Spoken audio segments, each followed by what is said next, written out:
All right, guys. So we've got so much information coming at us from so many different angles. It's important to prioritize. So I am guilty of this. I concede it completely. I've spent quite a bit of energy on Charlie Kirk. Now let's be real. Regardless of you happen to think he's the greatest man in the world, you think he's human garbage, whatever, he's one man.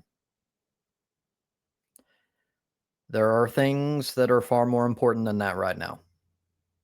So I've addressed it. I've given my opinion. It's done. Like, I'm not going to change my mind there unless you have some sort of logic to apply. And so far, I haven't had any, just emotional shit.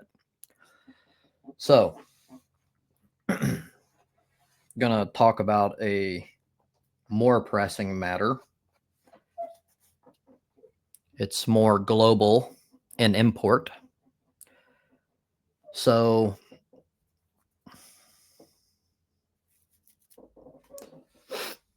I'll just read it.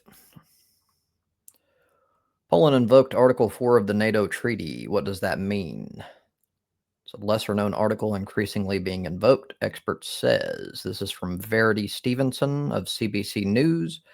It was posted on September 10th of this year. Polish Prime Minister Donald Tusk holds an extraordinary government meeting with military and emergency services officials at the Chancellery in Warsaw Wednesday. Chancellery of the Prime Minister of Poland, the Associated Press. Poland has invoked Article 4 of the North Atlantic Treaty Organization after shooting down Russian drones that entered its airspace on Wednesday. The incident came 3 days after Russia's largest aerial attack on Ukraine since the start of its current invasion in 2022, and represents the first time a NATO member is known to have fired shots since that war began. The article is not as well known as the treaty's Article 5, which stipulates that an attack on one of the military alliance's 32 member states is considered an attack on all. But it is increasingly being invoked. Poland shoots down at least 3 Russian drones in its airspace. It's a link. If I remember, I'll include this entire article and you can look at it at your leisure. Analysis. Poland says it found 14 Russian drones on its territory. Just how will NATO respond? Article 4, the shortest of the NATO treaty's 14 articles, states that the parties will consult together whenever, in the opinion of any of them, the territorial integrity, political independence, or security of any of the parties is threatened. Essentially, it meant that Poland could demand to consult with its fellow NATO members. NATO allies swiftly hold talks. As a result, NATO allies swiftly held talks Wednesday on the incursion by multiple Russian drones into Polish and therefore alliance airspace and the shooting down of some of the weapons by Polish and Dutch fighter jets. The consultations at NATO headquarters were part of a regular meeting of ambassadors from NATO, but Polish Prime Minister Donald Tusk told Parliament that the discussions were held under Article 4 of the treaty, which founded NATO in 1949 in the aftermath of the Second World War. Bob Dean, an analyst at the Clingendale think tank in The Hague, said the article is designed to promote better coordination and understanding within the alliance on external threats. It gives all allies the opportunity to urgently put certain threats or developments on the agenda of the North Atlantic Council.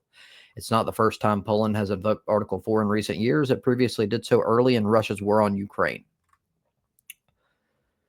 This is just a caption for this video, which I won't be clicking. At least 3 Russian drones have been shot down by Poland after violating its airspace on Wednesday. Prime Minister Donald Tusk said he has activated Article 4 of NATO's alliance in response. As Russian military expert Keir Giles explains, this is different from Article 5 of the treaty, which says that an attack on one NATO member is an attack on all. Warsaw joined Bulgaria, Czechia, Estonia, Latvia, Lithuania, Romania, and Slovakia in requesting consultations on February 24, 2022, following Russia's full-scale invasion of the neighboring Ukraine. Article 4 doesn't necessarily lead to Article 5. Article 4 consultations do not automatically lead to action under NATO's Article 5. Poland first invoked Article 4 on March 3, 2014, following increasing tensions in neighboring Ukraine as a result of Russia's aggressive actions, according to the NATO website. Article 4 gets invoked relatively rarely, but increasingly in recent years. Turkey alone invoked it 5 times between 2003 and 2020 in the context of Syria and Iraq, said Dean in emailed comments in response to questions from the Associated Press. The article doesn't necessarily lead to military action or a step toward Article 5, though both articles are related. Article 5 has only been invoked once in response to the 9/11 attacks on the United States, immediately bypassing Article 4. In other words, Article 4 can be invoked without triggering Article 5 and vice versa. It's the end of the article. This is more important, and to be clear, I'm not stating that flying drones illegally in NATO airspace is grounds for just going to war with Russia. Not what I'm doing. But this is something that we should pay attention to because it's important. And if there's escalation, especially if Russia tries to bully or to do any sort of escalatory fucking action, words, whatever, if it puts any NATO member in greater threat, then it's very important that you look to the reactions of the countries in NATO. So I point this out because Trump has, from what I've seen, there may be more that I'm unaware of, and I'm perfectly fine with conceding that. But from what I've seen, Trump has tried to distance himself.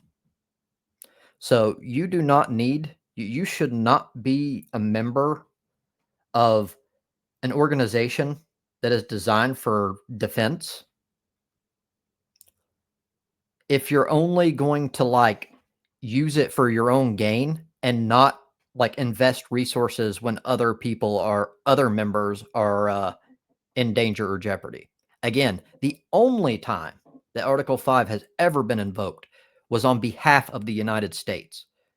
Let's remember that. We're not above every other member of NATO. They protected us. They all joined. Now, you can make the claim that 9/11 wasn't a valid reason for NATO involvement, whatever. That's fine. I don't have a position on that at the moment, but that's fine. But if there is an actual clear reason to protect a NATO ally, you are, according to the charter and the treaty, you are obligated to do so. If you back out, you are a piece of fucking shit, and the entire world sees your country as a pariah country, as they should. It means that no one can trust you. And it's already worth noting that a huge chunk of the world has already lost trust on the United States, some so far that they won't even deal with them at all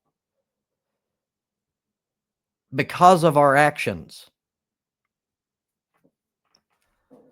Thank you for your time.